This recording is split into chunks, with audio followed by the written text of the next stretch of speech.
what happens when the state, for a various set of reasons, does not perform those core functions? How does the citizen think of or view taxation? So if your core public services, security, if you live in Delhi and many other parts of India, even air, water, it is effectively all privatized because the quality of services that government provides is so abhorrent that anyone with means is choosing to seek those services somewhere else. How does the citizen then view her taxes? Inevitably, she would not see it as a necessary price that you have to pay for civilization. So it won't hurt me to pay 30% of my income as taxes if you're in the top tax bracket in India. If I am getting a pothole-free road, air that I can breathe, decent quality schooling, etc., etc., etc., it becomes welfare services of different kinds. It becomes part and parcel of the social contract, and we broadly agree that that is what we need to do. But when those services are broken, then and I'm seeking them in the private sphere, then anything that I'm asked for seems more as tribute, as in seems more as a payout to a structure that is taking this money for their own private gain. So I begrudge the state.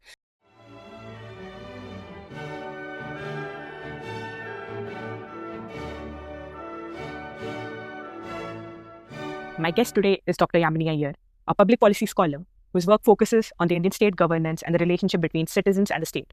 She was previously the president and chief executive of the Center for Policy Research, and she is the author of a wide body of research and writing, most recently the book Lessons in State Capacity from Delhi Schools.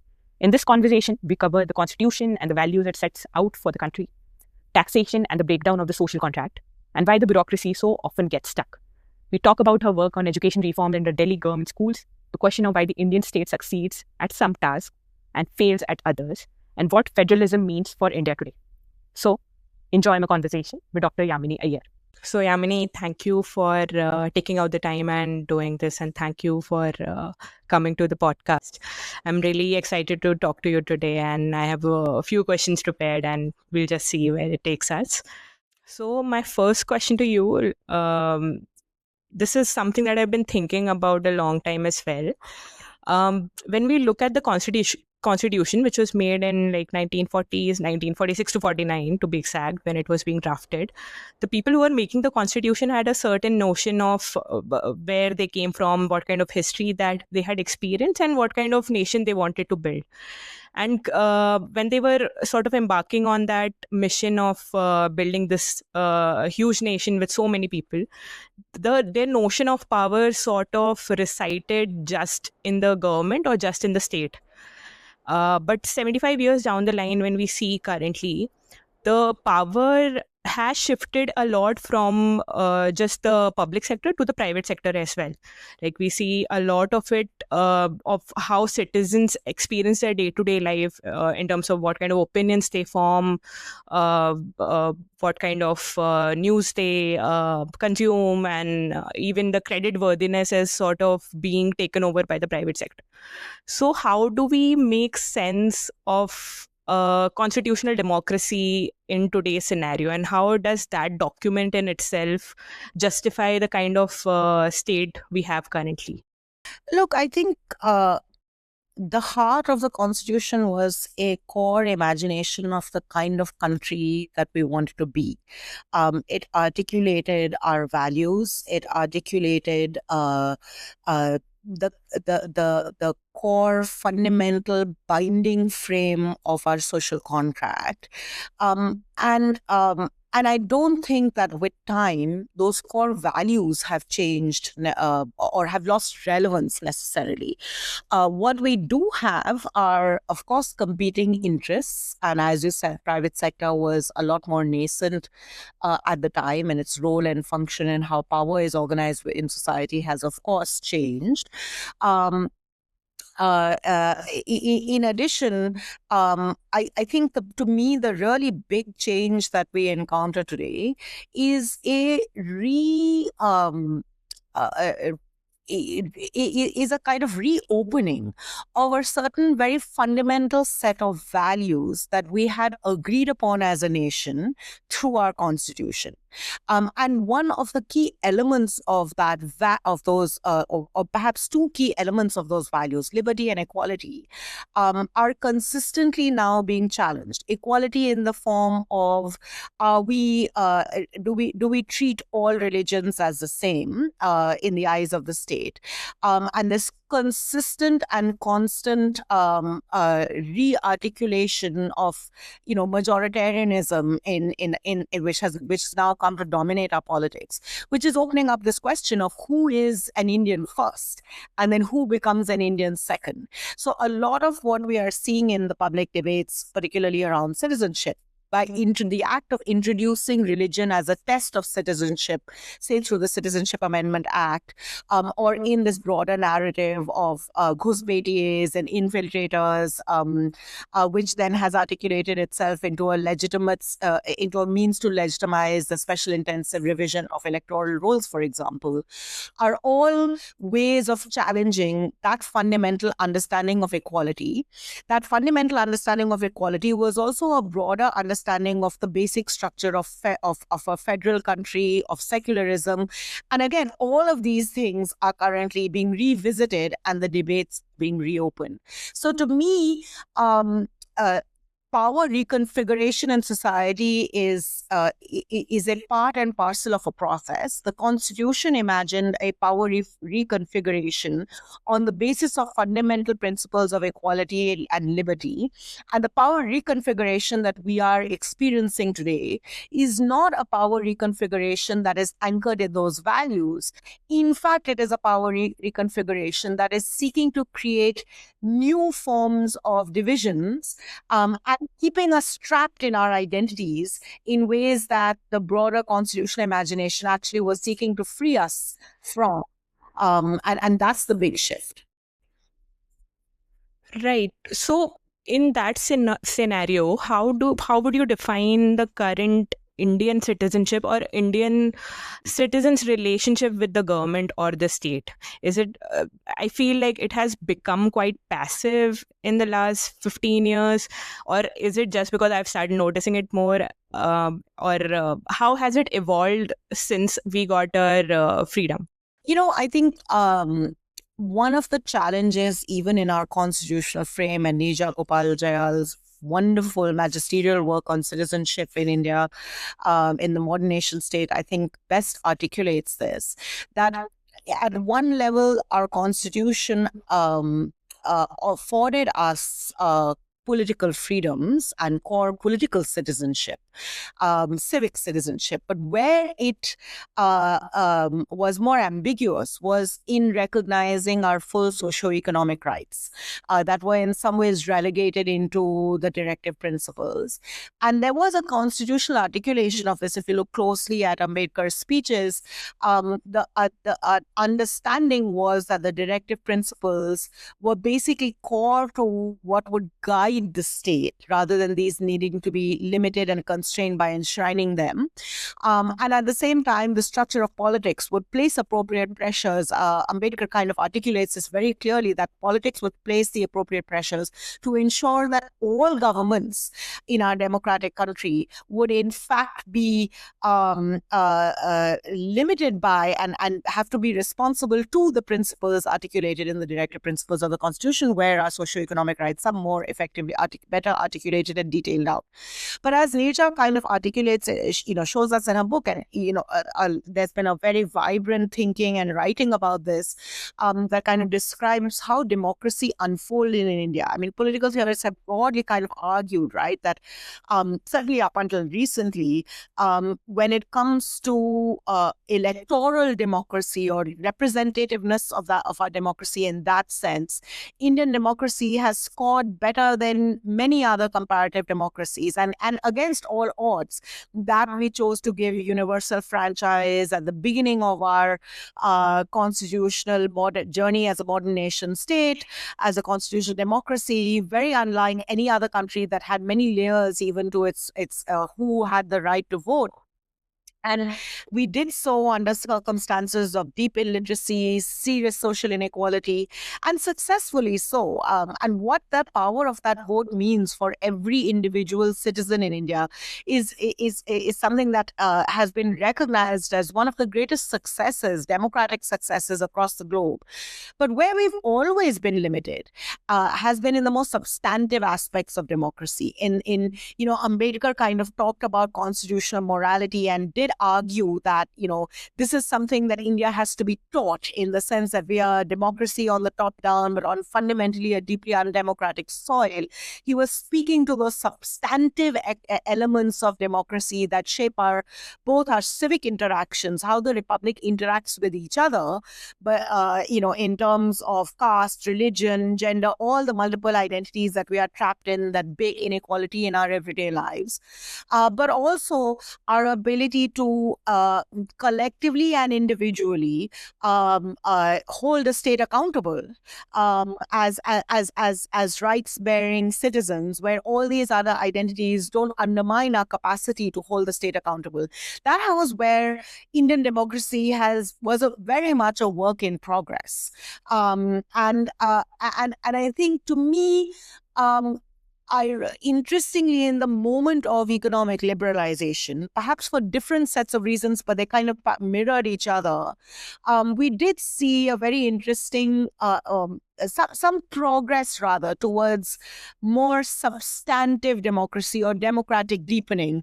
Christopher Jaffrey calls it, the sort of deepening of democracy in the third phase of Indian democracy, where the vernacular parochial political parties were kind of re-articulating themselves. The subaltern was using the democratic space to articulate itself through regional parties, caste-based parties, the mobilization in North India.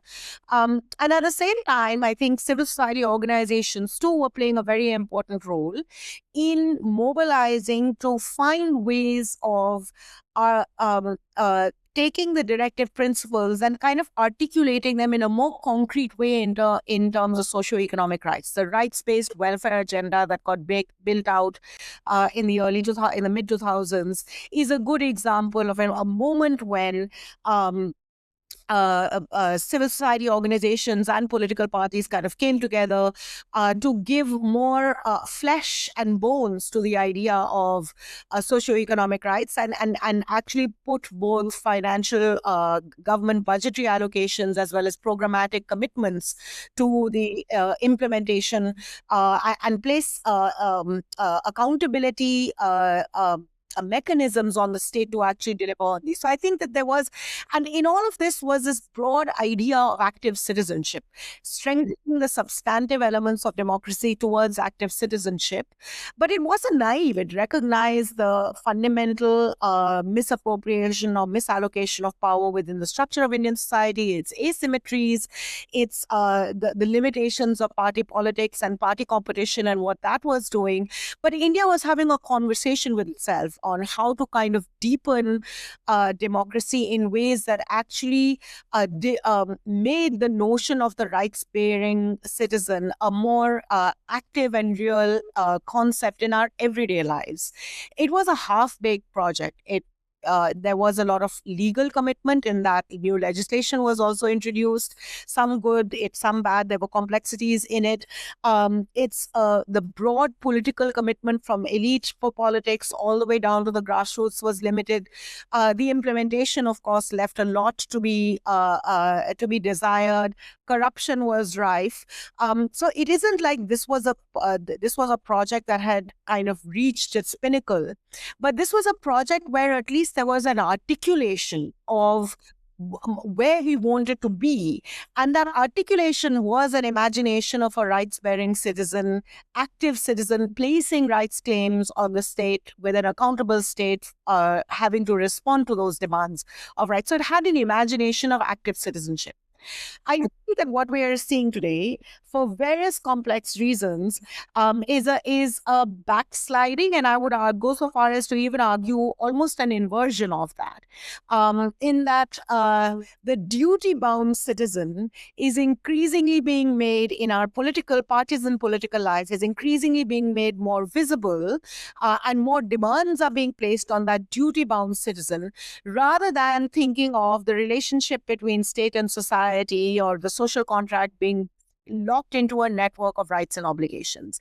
And one example of that, I think, could be, best understood to your listeners by the most recent appeal by Prime Minister Modi to citizens to kind of fulfill their patriotic duty by aligning themselves with having to respond to this global crisis that we confront. And, sure, the global crisis is not of India's making, but if you see where the pushback also is coming from, it's coming from this idea that the state has placed a lot of duty demands on citizens, but it isn't entirely clear how much of what the state is doing in terms of its own responsibilities, and where are those sites which we can claim our rights. So many of the open spaces of dissent, of dialogue, of deliberation, which is how the rights claiming aspect of citizenship articulates itself, have been closed off. And that's another reason why one can argue that we are kind of seeing this inversion towards duties rather than rights-bearing claimants as the imagination of citizenship.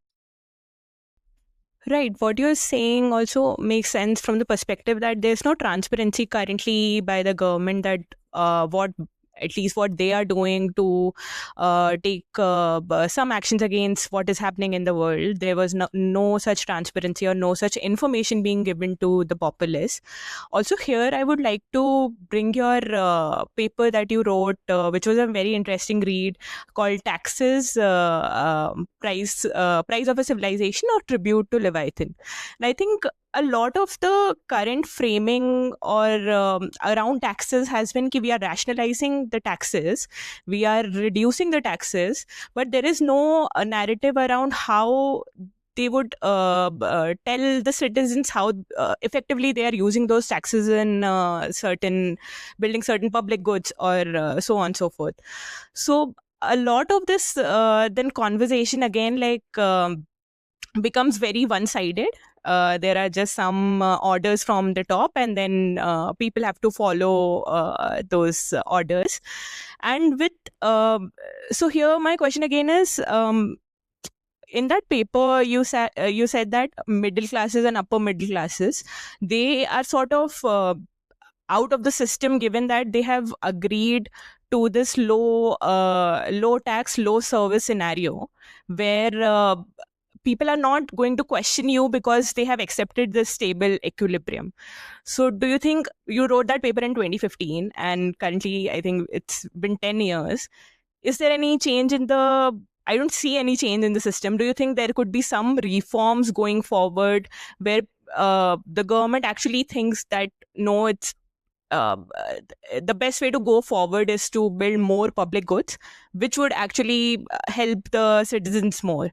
Or do you think it would just be that Labharti work, another paper that you talk about, where the citizens have become sort of just the welfare taking people, and not so that there is no point of questioning the government? It becomes very one-sided again.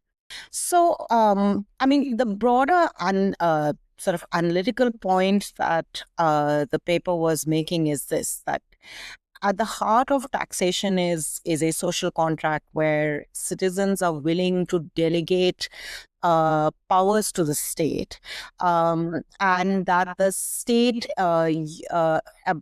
uses its coercive powers to extract, quote unquote, money from citizens in order to provide citizens with certain services that would enable them to perform their private acts well. And that's at the heart of it. What happens when the state, for a various set of reasons, does not perform those core functions? How does a citizen think of or view taxation? So if your core public services security if you live in Delhi and many other parts of India, even air, water, it is effectively all privatized because the quality of services that government provides is so abhorrent that anyone with means is choosing to seek those services somewhere else. How does the citizen then view her taxes? Inevitably, she would not see it as a necessary price that you have to pay for civilization. So it won't hurt me to pay 30% of my income as taxes if you're in the top tax bracket in India. If I am getting a pothole-free road, air that I can breathe, decent quality schooling, etc., etc., etc., it becomes welfare services of different kinds. It becomes part and parcel of the social contract, and we broadly agree that that is what we need to do. But when those services are broken, then and I'm seeking them in the private sphere, then anything that I'm asked for seems more as tribute, as in seems more as a payout to a structure that is taking this money for their own private gain. So I begrudge the state for taking my taxes and not bothering to clean up the garbage outside my house, and me having to then hire a private service to clean up the garbage inside my house, and then I'm not bothered with what happens outside of my gully. I let it go wherever it goes. In fact, the logic for why you need the state is because I only care about my road, you only care about your road, but there's a collective. And if that collective is not cleaned up, eventually both of us will fall ill with disease because there is a way in which it peaks at that classic public good, right? So that was kind of the structure of the argument that we were trying to present. And one of the kind of consequences of this is when the elite privatize or a large aspect of their lives, you also get trapped in a vicious cycle. So if you need more resources, there can be no argument that India should be putting more resources into public health, into public education, into public infrastructure. But it is also resource constrained. You fall into this vicious trap because the ability to raise taxes or raise limits of taxes in many different ways becomes a lot harder, because in the eyes of the taxpayer, you think of this as a tribute to the Leviathan rather than a necessary price of civilization. And it kind of then also creates this veneer that legitimizes all forms of tax evasion. It is not to say that the elite citizen who is capable of paying tax and is evading taxes is in the right just because the state is not we are caught in this kind of low equilibrium vicious cycle, and we find it hard to break out of it. So think about every time debates on property taxes, for instance, that are barely kind of collected take place, etc. There is always pushback, particularly from the middle classes, because in some ways this is part of that vicious cycle. I'm not seeing any gains. Why should I be paying? And India, in that sense, has a fairly regressive tax structure where indirect taxes tend to continue to contribute a significantly larger percentage of the overall pool of taxes than direct taxation for all these reasons. So it is. So the question of taxes is complex, but it also comes back to parts of the citizenship question, that when the terms of the social contract are kind of broken and when they break in this way, then the discourse on citizenship also breaks, and it's much fundamentally accountability is linked to taxation in a very core way. And when this breaks, it also breaks down very critical and central channels of accountability, which allow us then in the Indian case, for example, to have these constant discourses where we very readily and without thinking very hard talk about welfare programs as freebies. As if these are gifts that are being given. And of course, our political class draws on this, as I have written about. So, in understanding the term Labharti Varg that has entered into our political mobilizational discourse, Labharti Varg ne vote diya ya nahi diya, somebody who's quote unquote a recipient of government benefits becomes a vote mobilizing class. Whereas, we don't talk about this in terms of, rights. After all, so that the legitimacy of the framing of Labharti and freebies comes also, I think, from the breakdown of these very fundamental aspects of citizenship. Right, Yamini. Based on this, I also always wondered this. Like, there have been a lot of people-based movements in India, uh, but I couldn't like find any which were actually based on the demands of improving the maybe the school infrastructure or the school learning outcomes or maybe the public health or just in general. There were anti-corruption movement, but is it like totally related to that? Or why are we as citizenry not able to directly form the thread between a state and then this lack of so many facilities, and we would rather go to a private player than the government player? Well, it's a little bit more complicated. I think a lot of the gains that we have made in education, including a now much sharper focus on learning outcomes. Prior to that, even the right to education, which I have also had critiques of.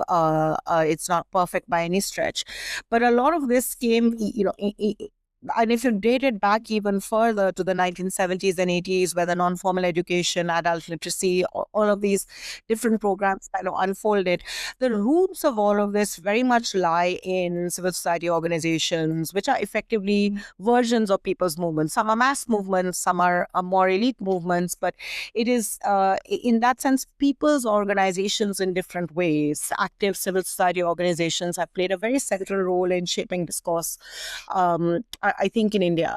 Of course, the challenge is that this shaping of discourse never actively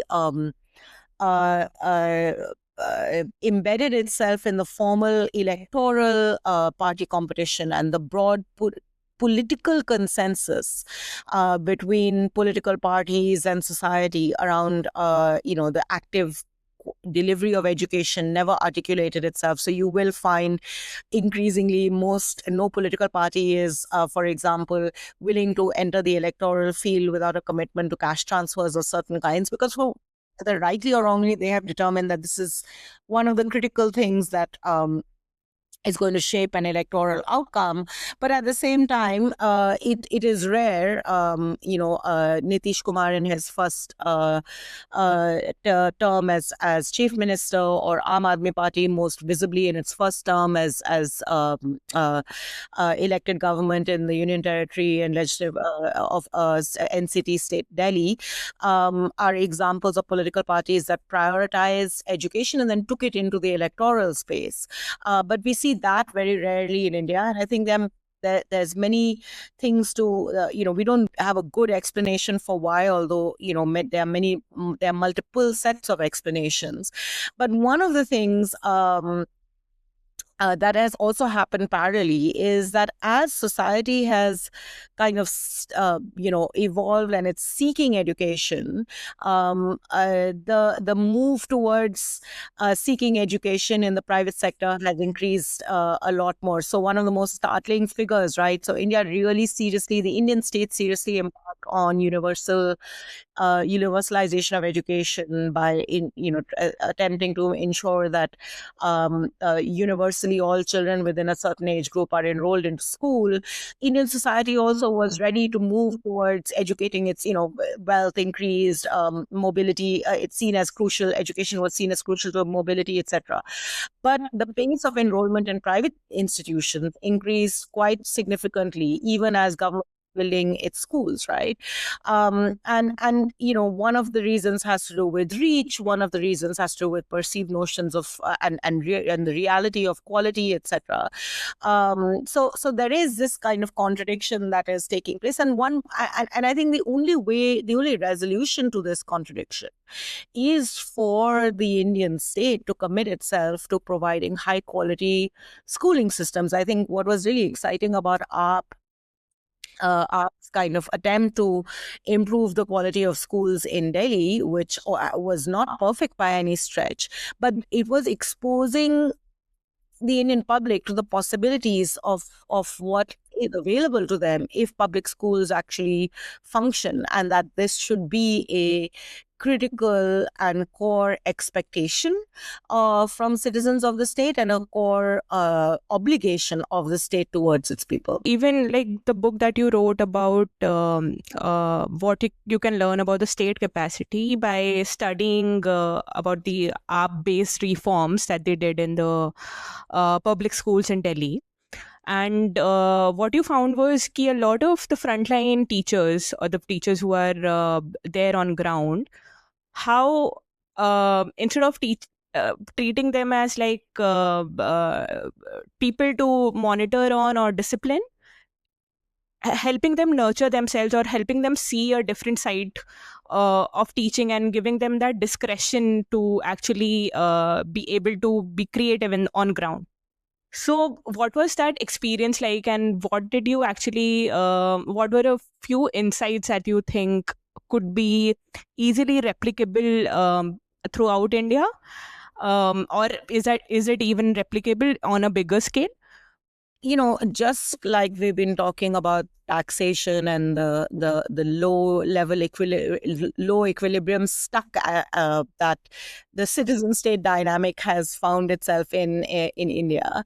I think that same low equilibrium stuck exists even in structures of the state, that the state has been operating, the bureaucracy operates on certain sets of assumptions, certain ways of doing things that have and they're so deeply kind of rooted and entrenched that any kind of effort to change how a system behaves, or to kind of shake this equilibrium and to move it in a different direction, has to first confront the stuck itself. And what we were trying to really highlight in our work in studying the effort to improve government schools in Delhi was to remind ourselves, and particularly in the public discourse and policy discourse, one tends to forget these things, is that, or pay less attention to them rather, not forget, is that the implementation challenge is not just about getting the design right,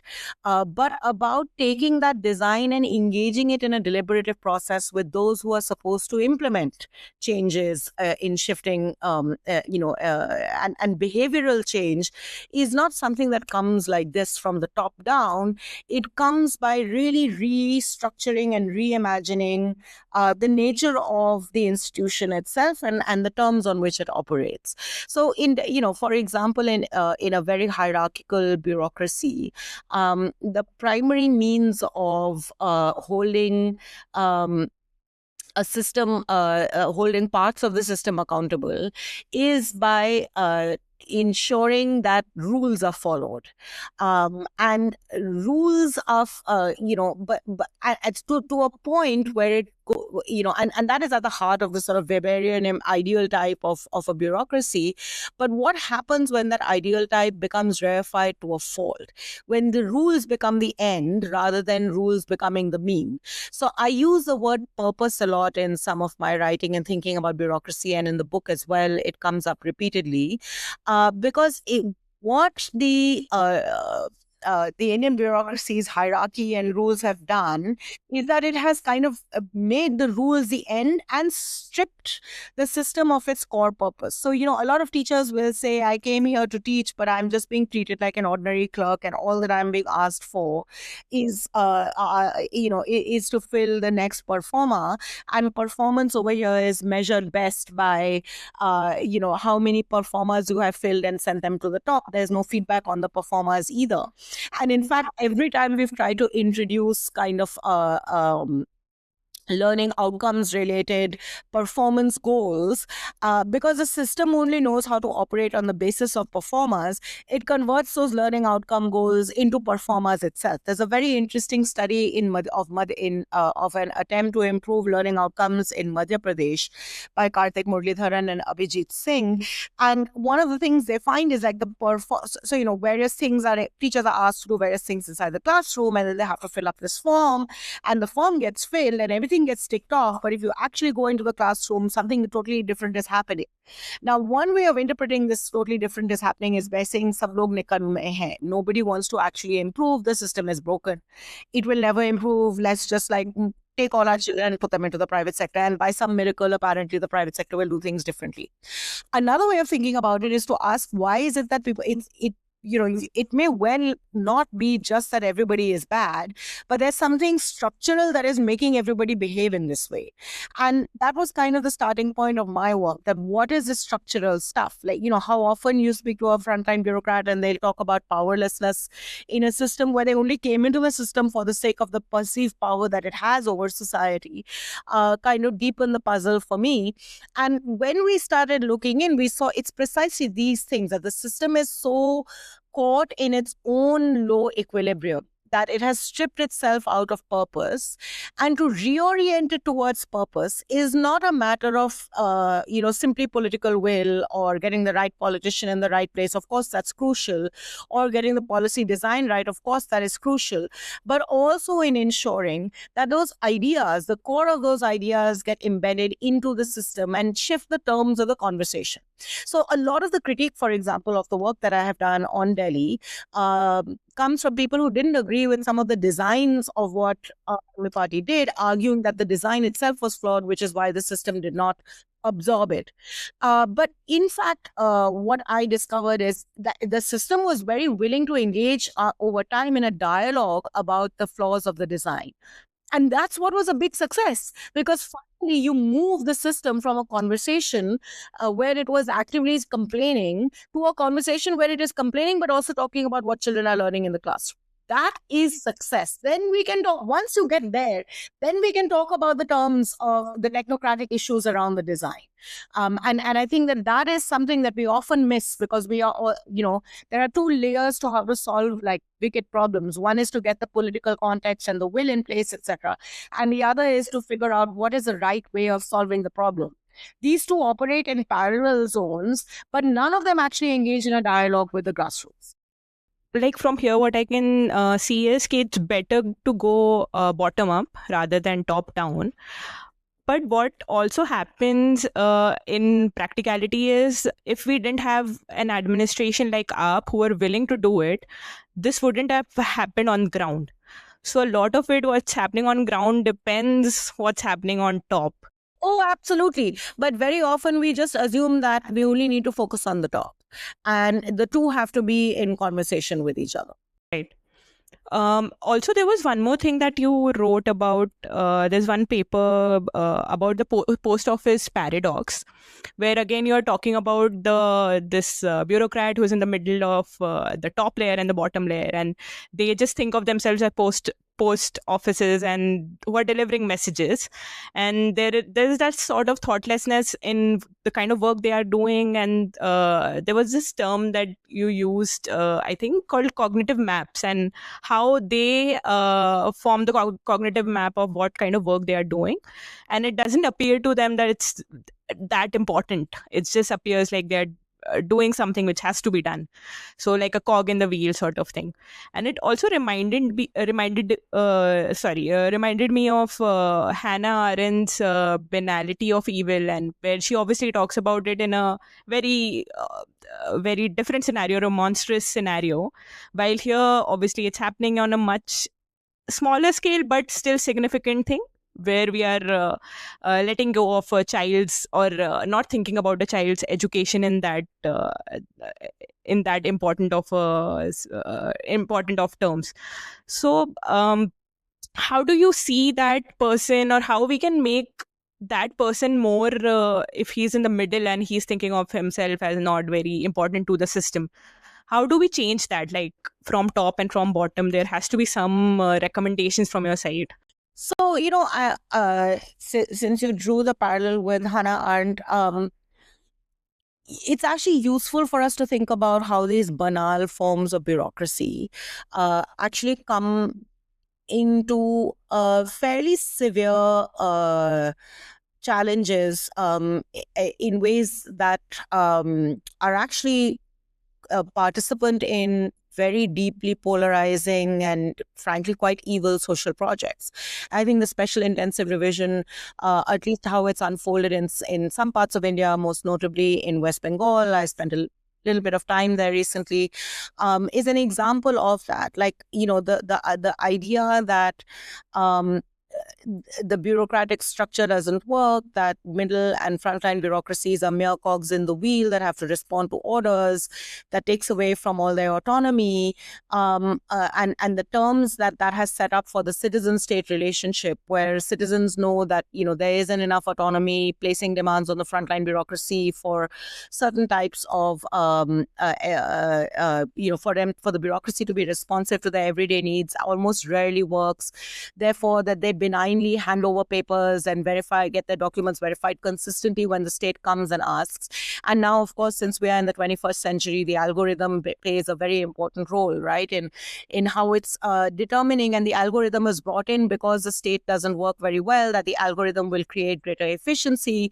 And then when the algorithm knocks you out because your Aadhaar number was locked in wrong, or your bank account was locked in wrong, or your name is misspelled, and incompetence of the state itself, the state really places the onus of clearing all of this up upon you, and the citizen is running around from one layer of bureaucracy to the next, not really expecting the bureaucracy to do very much because the bureaucracy is responding to orders from above.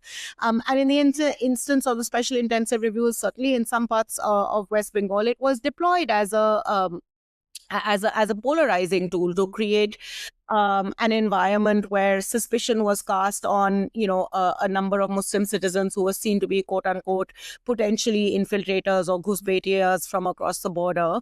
What that did or didn't do to electoral outcomes, to my mind, is moot. What it does to the social structure is the bigger question of once you start casting suspicion on one class of citizens, it again introduces a differentiated notion of citizenship, and religion comes in, back to the conversation we had right in the beginning of our dialogue. So there is also ways in which bureaucratic processes and the hierarchies of bureaucracy and how they have been cast, and how these hierarchy of bureaucracies talk to each other and talk to citizens, that can be deployed very easily into more malicious political projects, simply because we don't have autonomy in the bureaucracy on the ground, and the capacity of the bureaucracy of how that lack of autonomy shapes the citizen-shaped state relationship means it's very normalized in the everyday life of citizens in India to be constantly running from pillar to post, trying to get their names onto rolls, onto lists. So one of the questions I get asked quite often on SIR, why are citizens not revolting? Well, in some ways, citizens are so used to this constant headache. The Aam Janta is having to run around here, there, and everywhere to get their ration card, to get their Aadhaar numbers for their KYC done. Remember that horrific image of a poor man who had to bring his sister's skeleton, basically. Yes, that's what I was thinking account. right now. These procedures themselves are so entrenched in so many ways. Their misuse then becomes normalized, and we don't even question it. To the bigger question, to the second question, not bigger. In fact, perhaps this is bigger. But to the second issue that I was trying to raise, which speaks to this larger issue that I just spoke about on the SIR as well. I think what we were trying to highlight in the post office paradox is how the reason it is paradoxical is because in many ways the state itself is a core aggregator of power in society, and it disperses its power in all kinds of ways, which we are not blind to. You walk into any frontline sarkari officer's office, and all you see is how they treat citizens. It's they embody the power of the state, the power of the lal batti ki gari, even if they only have an Enfield and Ray-Bans and not lal battis and Maybachs. There is the power is visible, and yet the same individual's experience within the state is that of being a cog in the wheel for the hierarchy and the rules that the earlier discussion we had. Because the state structure is so centralized, it does not give autonomy on the ground. Now, we can think about it in two ways. One way of thinking about it is, what does a lack of autonomy do to your everyday capacity to deliver on core public services or to deliver on whatever your core purpose is. If you're a teacher, to actually teach students, to ensure that there's learning progress. If you're a doctor, to ensure that you're delivering quote unquote good health.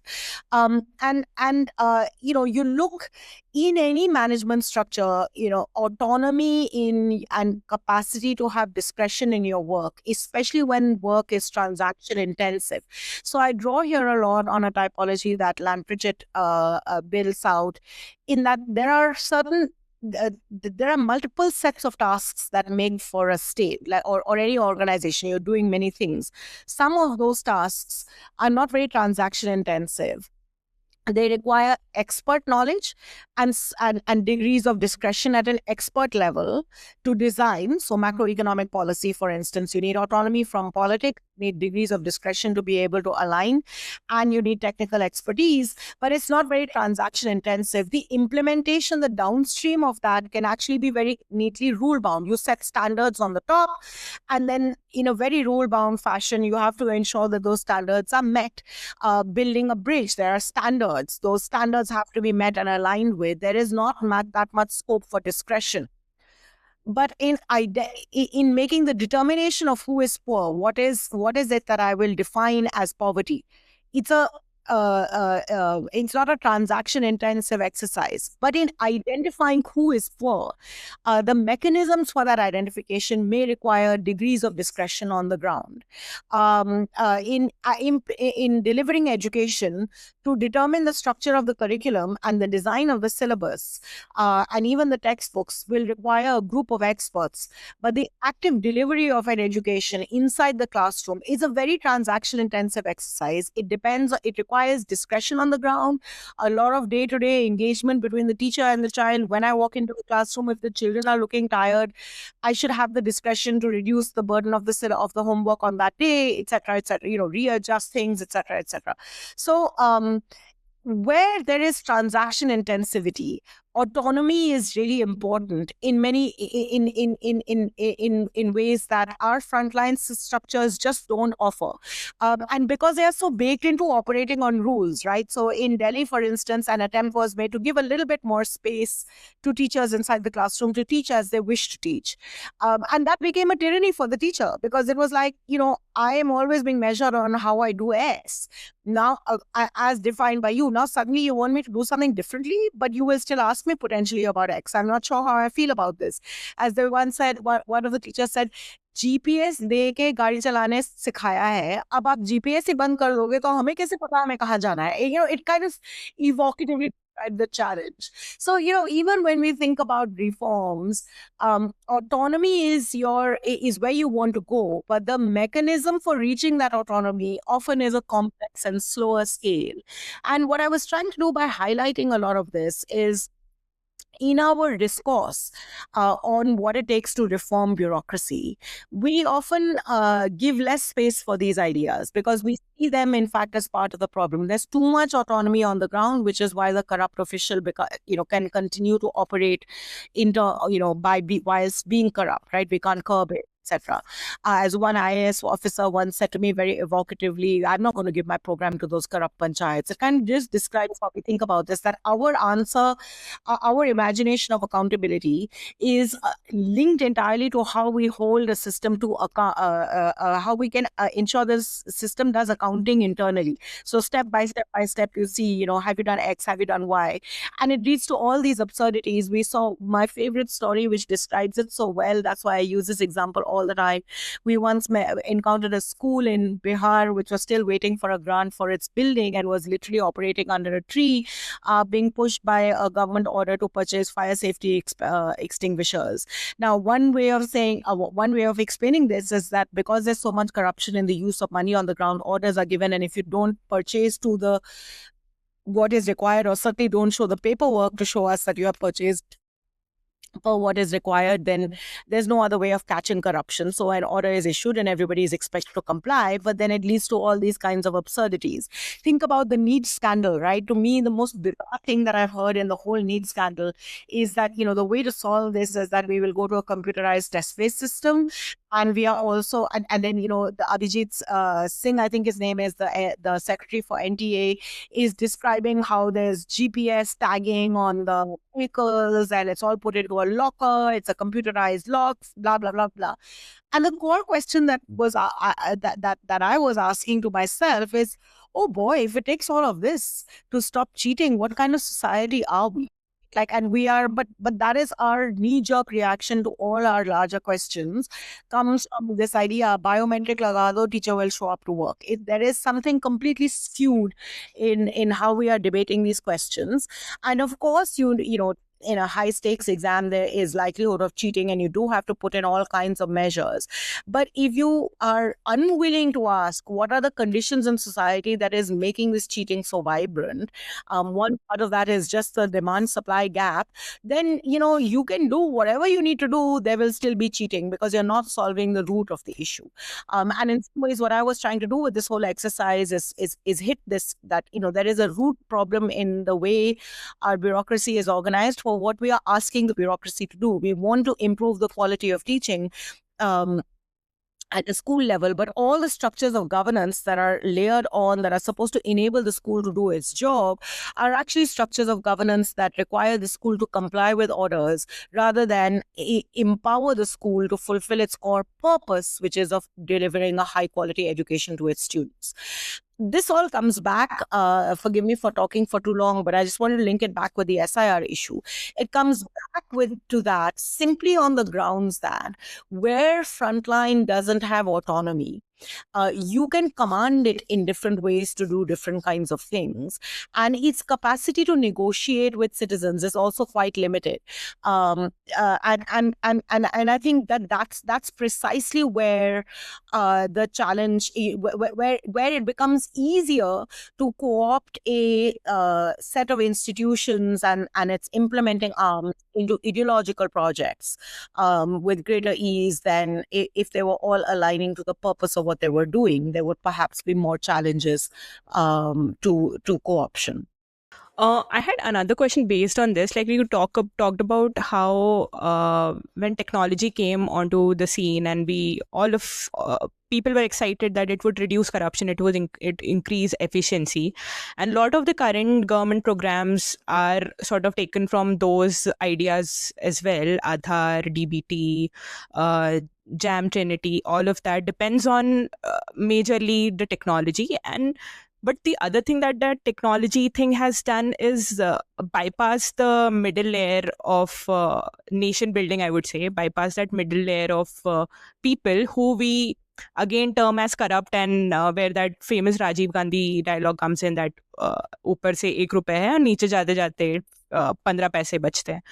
So when we take that away, and we are currently so proud of this tech stack that we have created, and it's considered one of the best, but at the same time, have we also hollowed out the capacity of the middle layer to work on complex social goods? Is it also that effect of that? I don't know if we hollowed out or we never built it. It could be chicken and egg. But absolutely what we are doing today is contributing deeper to the atrophy and not really paying attention to the urgency of building the capacities of that middle layer of the bureaucracy, or even for that matter, the front line of the bureaucracy. Just now, all schools are busy, private and public, that are linked to the CBSE boards, are busy having to implement the new frameworks of assessment and the new course and curriculum based on the new education policy. And in fact, only yesterday I had gone to my children's school to hear what the teachers' orientation was all about for this new curriculum. And the one thing that struck me is that we're imagining all of these changes, but are we also doing are we also building parallel systems of changing the structure of teacher training to empower the teachers to align with what is required? Because in principle, of course, there has been a lot of politicized discourse around the textbooks and the political attempt to rewrite our histories, without actively bringing all the appropriate professions in and having a public dialogue on it is deeply problematic. But if you think about it as core assessment and pedagogical structures that the new education policy is trying to build, its core motivation is, setting for a moment the politics aside, it is kind of all doing this in this guise of moving the system away from rote learning to critical thinking. The assessment structure is changing. The board exam will now only be 80%. There's internal assessments. There's new vocational courses that are coming. A lot of things are happening. And this is all, in some ways, you could argue good, because we have all said that the Indian system is much too dependent on rote memorization and far too weak on infusing critical thinking into students. Of course, why then we are changing our textbooks in such a way that children are actually not going to get only half the knowledge that they need to be able to critically apply their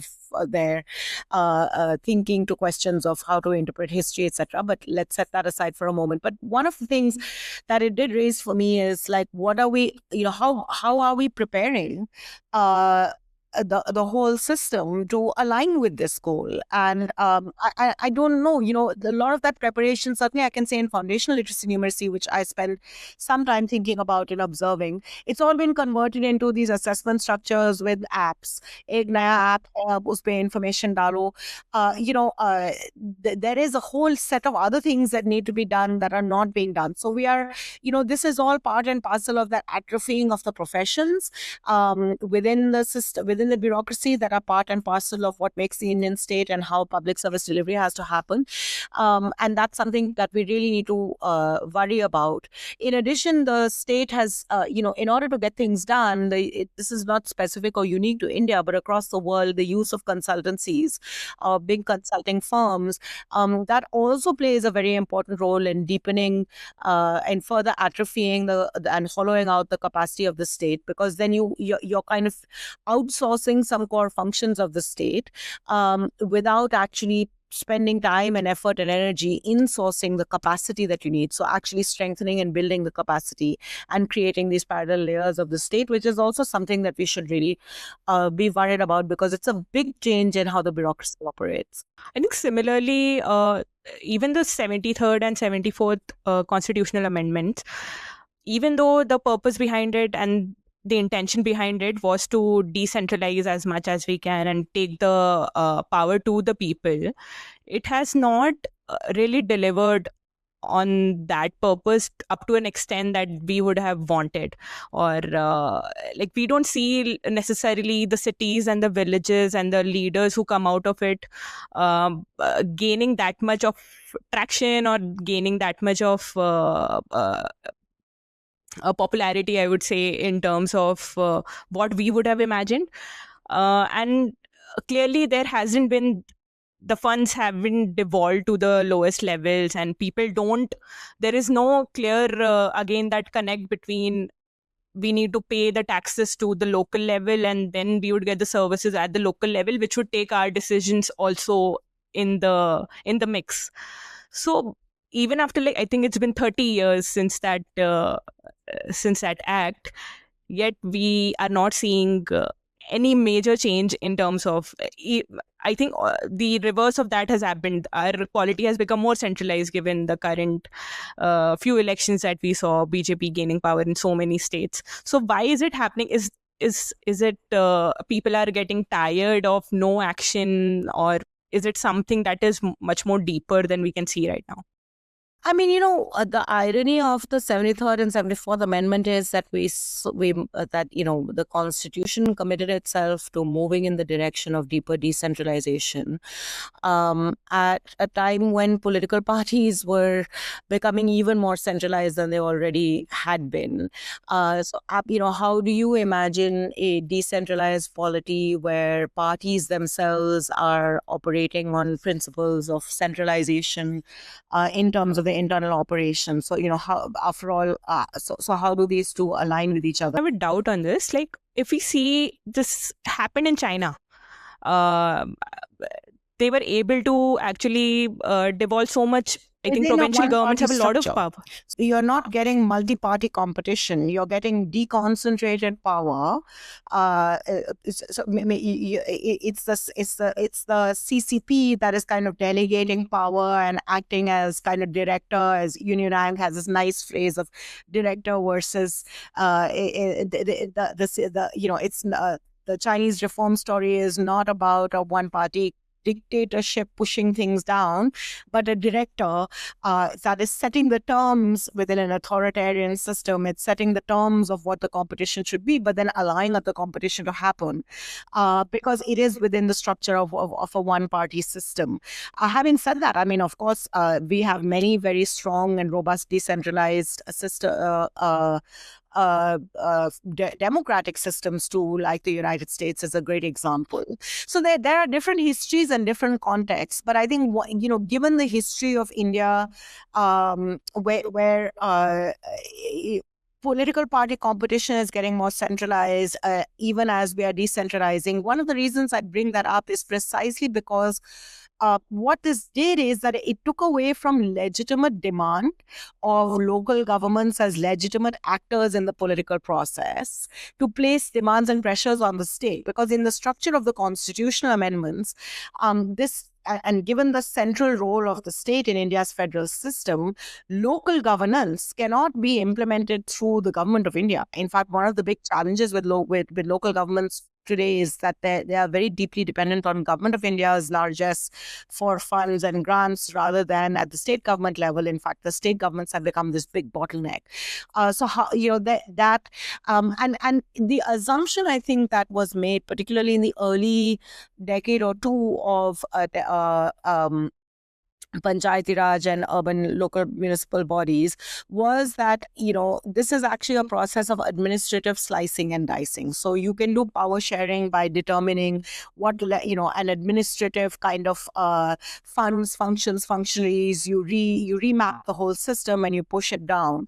When yes, of course, that is part of the policy design, but you first have to build that political mobilization and political demand in order for the funds, functions, functionaries to actively be devolved in ways where the legitimacy of these of the local bodies as elected governments responsible for certain sets of tasks is articulated. Now, in India is increasingly moving in the direction of centralization at every level of the system. So how we achieve this is something that really is a serious challenge for us going forward. But it is at the heart of the governance questions that we need to resolve for ourselves.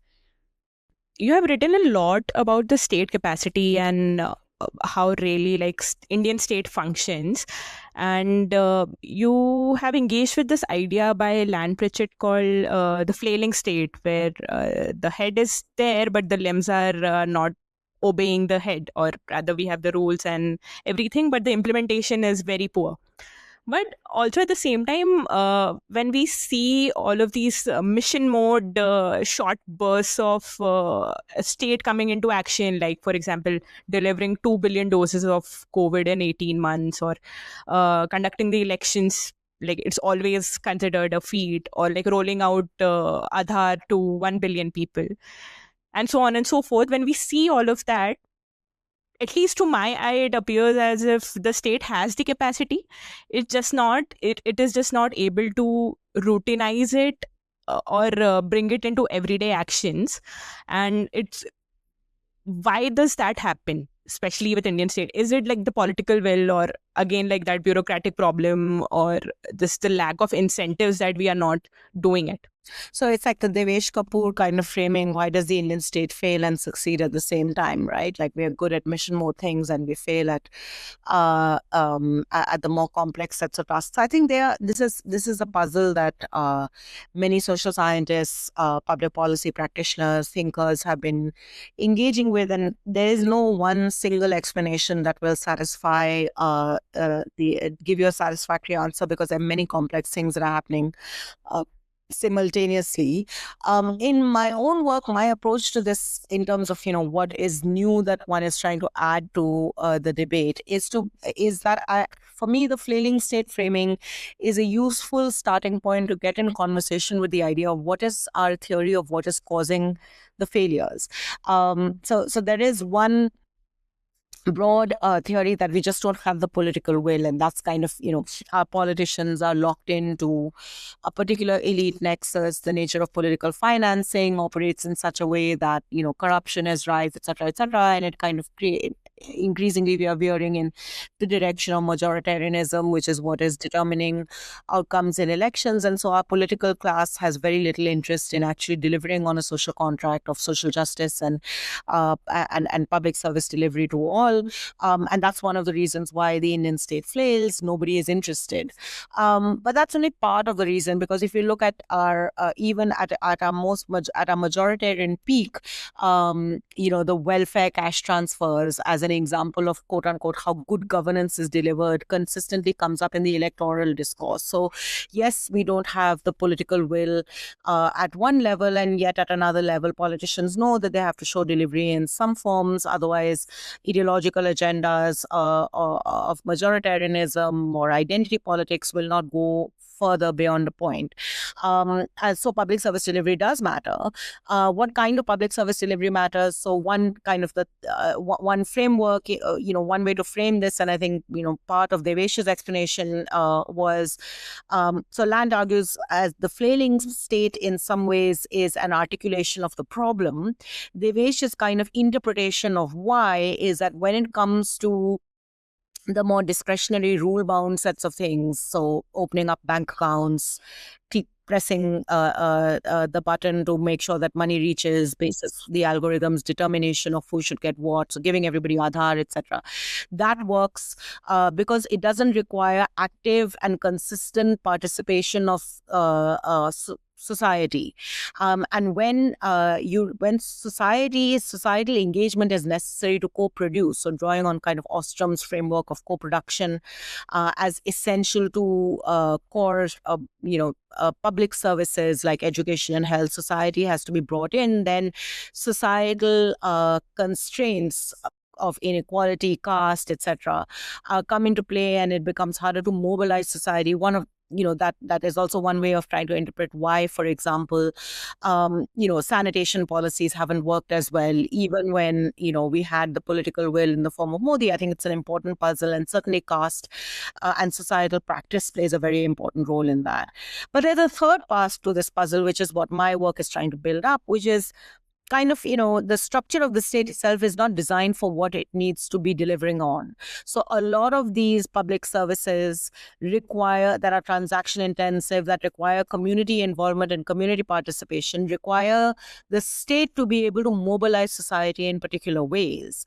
And this is not possible in this very rule-bound structure of the state. So if we think about, say, Akshay Mangala's work that looks at norms in the role of norms, informal cultures, and ways of behaving in shaping how bureaucracies engage with society, we begin to see some interesting examples, right? So his kind of comparison of Himachal Pradesh, which does relatively better on some indicators of education, compared to, say, the Uttarakhand bureaucracy, which doesn't do as well on precisely those indicators of bureaucracy.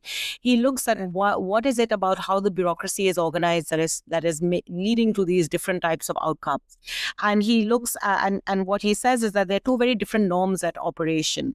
The Uttarakhand bureaucracy prioritizes what he calls legalistic norms, following the rules and making the rules the end of itself, which as I spoke about earlier, is really reflective of the broader norms that dominate the Indian bureaucracy.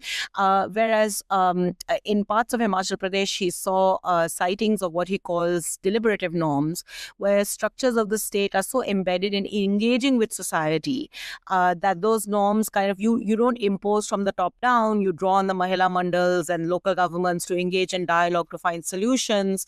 So the rules are not binding, the rules are guiding, and then you align with deliberate through processes of deliberation to solve for problems and bring societal participation in. And my argument is that the structures of the state actually work against that, that it is so centralized and such little autonomy given at different layers of the system that whether it is local governments or local bureaucrats, even those who want to align themselves with more deliberative ways and means of doing things, and often programs require you by scheme, participatory planning, etc., is required. They simply can't do it because of this constraint. And so I think there are many things at play. There is politics, there is structures of society, and there's also structures of state that make it such that the flailing state dominates.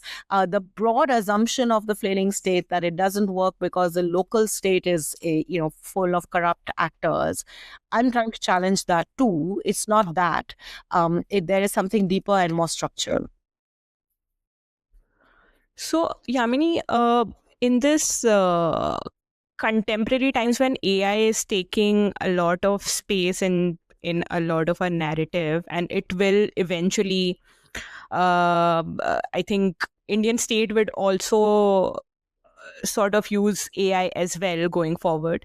How do you see the relationship between, again, like the citizen and people changing, citizen and the government changing when AI is in the picture? Is it going to become more, is like Indian society going to become more surveilled by AI, or do you think there would be more chances of what you say autonomy, given that AI is, again, like currently at least democratized, and it might help the common citizens? Well, I mean, it's the same principle, right? Like, there's a lot of surveillance that is underway, even in the digital state that predates the more kind of scaled up deployment of AI.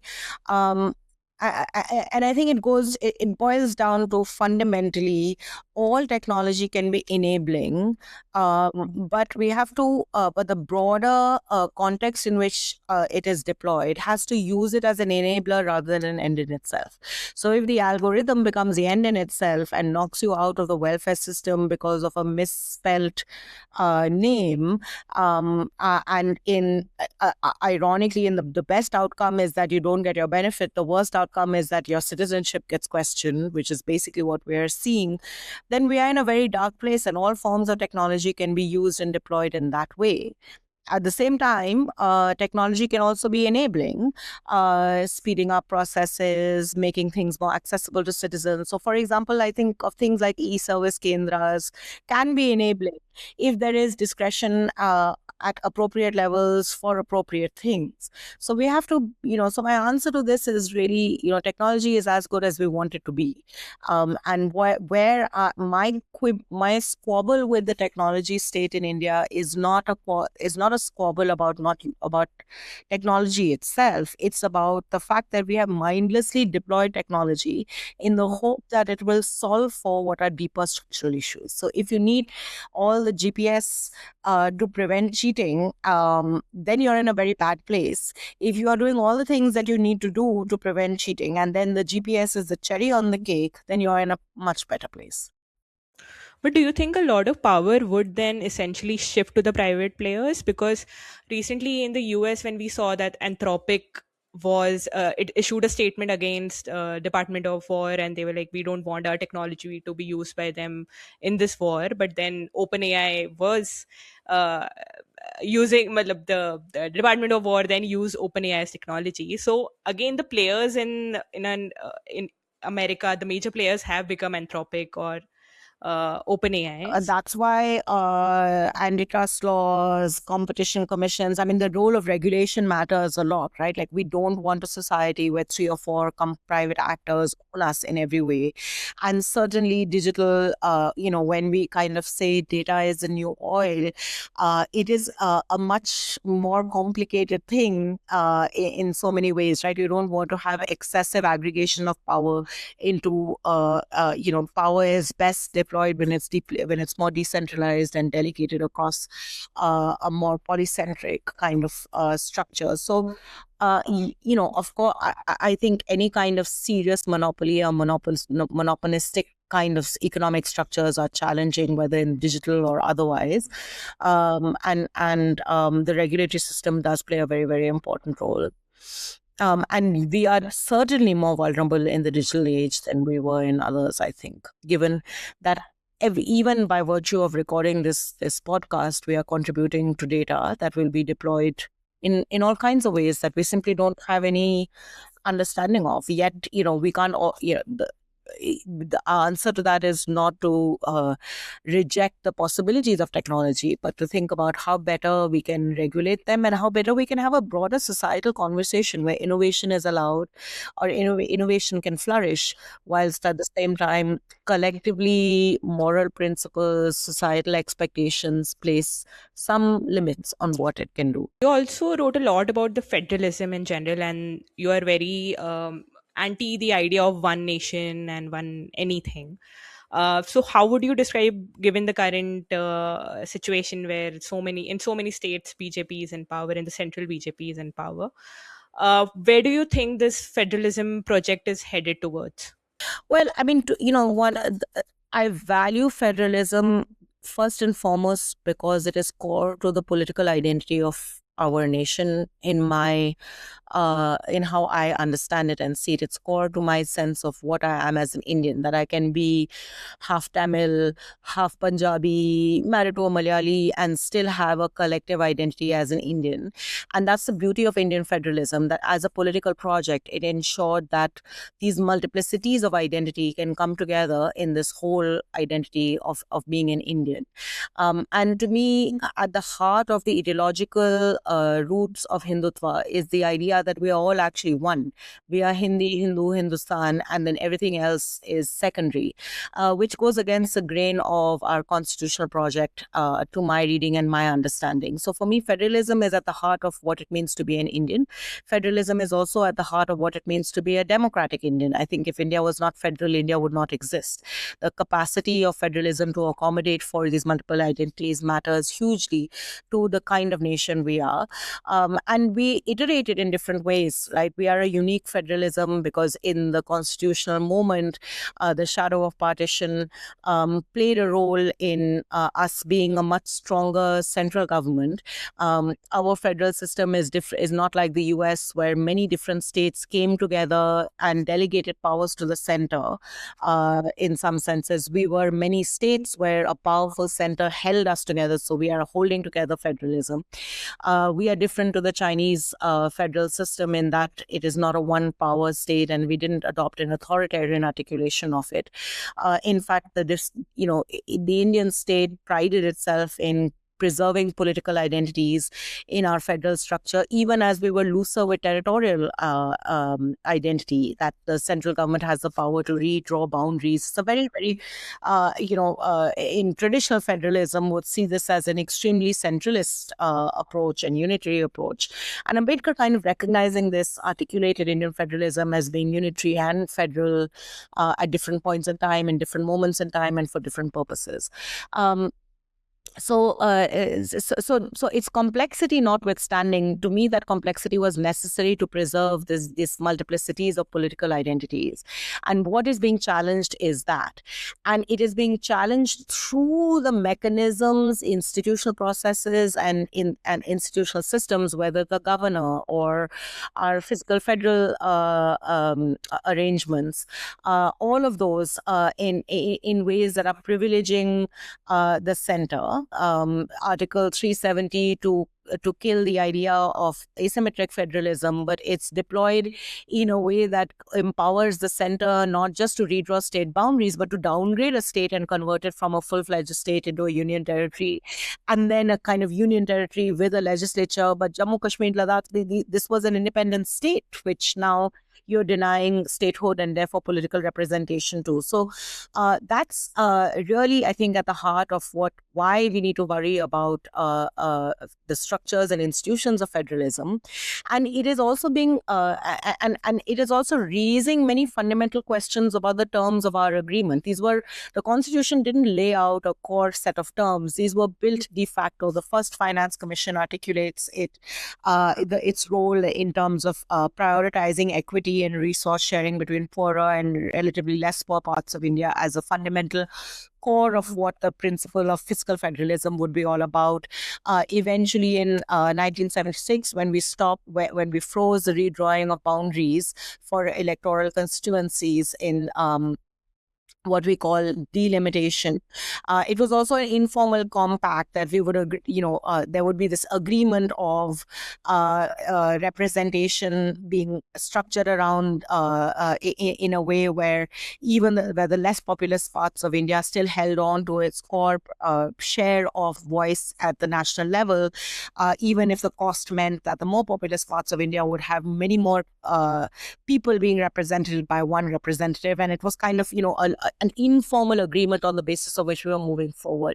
Today, those realities are becoming hard to continue because inequality between states has expanded. It's a novel reality that we are confronting, and that's creating new kinds of pressures. And so this question of delimitation, how we manage the fiscal inequalities between, southern and western, northern and eastern parts of India, are all raising, it's an important moment where questions of our federal balance are need to be renegotiated. And I believe that renegotiation requires both the center and states and different political parties that represent the center and state to work together on the basis of coming together to a collective understanding that is core and that is anchored in principles of federalism rather than anchored in partisan concerns and principles of centralization. That's the unfortunate reality is that we have arrived at a place where very big questions need to be asked and answered almost in the same ways as we did during our constitutional debates at a time when our politics has become so polarized and so partisan that those principles are slowly completely dissipating. So this is my worry, and I think the best way to explain it is by looking at how the government of India was trying to bring in the delimitation question through the women's reservation bill in the recently held special session in Parliament that was then where they lost the vote, and something as crucial as delimitation, which does have to deal with these very knotty issues of representation. Some of the answers to that knotty issues of representation may require constitutional amendments of a whole different type should we move towards proportional representation. It raises many fundamental questions. All of this requires serious long-term deliberation. It cannot be bulldozed, and the worry is that that was what we were trying to do, and so it gives this veneer of politicization and electoral calculus dominating and partisan concerns dominating rather than seeking a resolution to these very fundamental issues. Do you think GST in that sense was essentially like states giving up a lot of their fiscal powers to the center? Yes, it was, but it was also a very interesting, genuine moment of coming together federalism, right? Like, there is a first principles argument to be made that an economy that is moving and progressing towards a modern economy that requires integrated movement of goods and services, taxation that was fragmented was creating a whole series of inefficiencies. That was a fundamental principle on the basis of which the GST was first mooted, that we would have a uniform tax. And you could argue that perhaps that is that is a critical, an important concern that needs to be addressed. To address that concern, there will be trade-offs. So the center is also losing some sovereignty because after all, the center was the primary tax authority.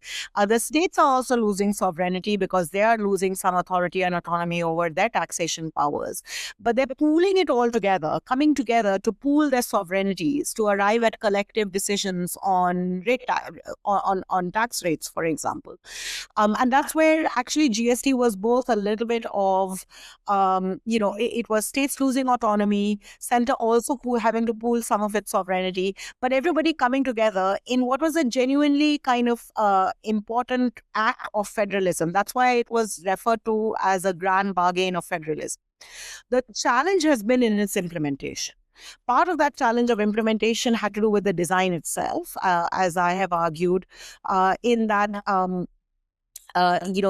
there was an attempt to try and figure out how to do this such that there would be revenue neutrality, and there were some compromises that were made. But ultimately, the compensation cess became the kind of candy that was offered to states, and that candy then dominated how states saw and thought about this. And so, even the GST Council in its operation had its own challenges. The center started using cess and surcharges, which are not shareable with states, to centralize and ring fence resources to itself. So many different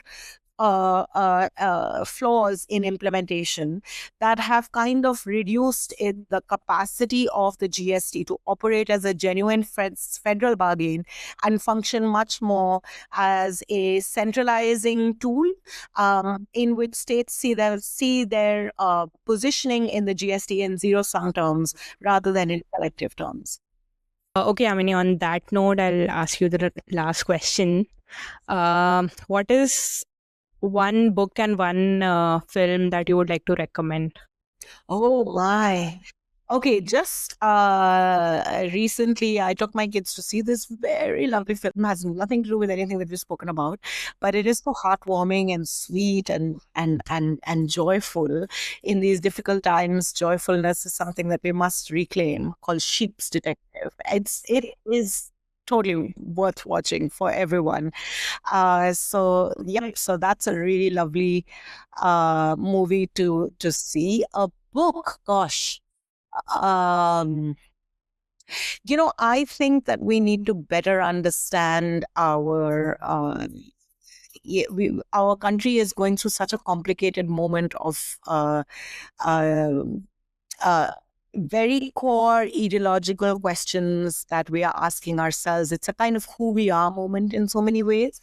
That maybe we need to go back to some of those founding moments, and many of the debates that we had, that our leaders had amongst each other. I think one of the most powerful things about the founding fathers and mothers of India, or more fathers unfortunately than mothers, but was the kind of constant dialogue that they had with people. And understanding that dialogue is really important. One of the most really excellent books, biographies of Ambedkar, that I read recently, Ashok Gopal's Apart, The Life and Thought of B.R. Ambedkar. I think that's a really interesting and important book to read, to try and understand many of the debates that we had. Janaki, Janaki, Janvi, 1 second, let me just Google this so that I get it right. I shouldn't. Janaki Barclay's Savarkar is another really important book to understand Savarkar's thought. She goes to original Marathi writing and translates it for us to understand the multiple dimensions of Savarkar. I think that's another really important book to read. I would say those are two really good books that I would recommend. You said one, I give you two.